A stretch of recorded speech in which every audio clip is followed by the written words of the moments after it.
राज्य सरकारने या मुद्द्यावरती केंद्र सरकारकडे online matrimonial service regulation act आणि रूल अशा स्वतंत्र कायद्याची मागणी करायला पाहिजे। आपण विवाहासारख्या पवित्र नात्याला पूर्णपणे अनियंत्रित अशा डिजिटल बाजारपेठेच्या हवाली करू शकत नाही आहोत आणि म्हणून माझी कळकळीची या सभागृहाला विनंती आहे आणि सरकारकडे माझी ही मागणी आहे की या मॅट्रिमोनी साइट्स या कायद्याच्या कार्यकक्षेत आणाव्यात आणि ज्या काही मी शक्यता सांगितल्या आहेत त्या कृपया तपासून पाहाव्यात। धन्यवाद सभापती महोदय। मंत्री महोदय।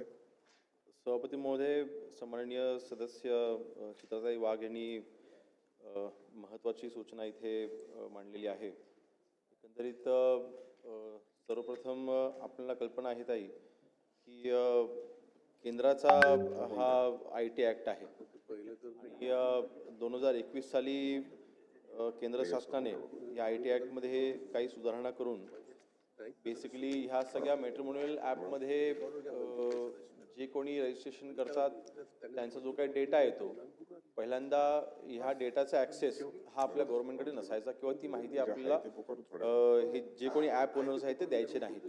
परंतु आता मात्र 2021 मध्ये ही सुधारणा झाली आहे आणि नियम 3(1) च्या नुसार आता आपल्याला या ॲक्टच्यामुळे जो काही डेटा समजा एखाद्या व्यक्तीने तिथे फ्रॉड केला किंवा तिथे अपव्यवहार करायचा प्रयत्न केला तर आणि त्याच्याविरुद्ध जर तक्रार दाखल झाली तर त्याची संपूर्ण माहिती ही त्या ॲप ओनरने आपल्याला कंपल्सरी आता देणेच आहे, नाहीतर त्या संबंधितांवरती आता आपल्याला कारवाई देखील करता येते।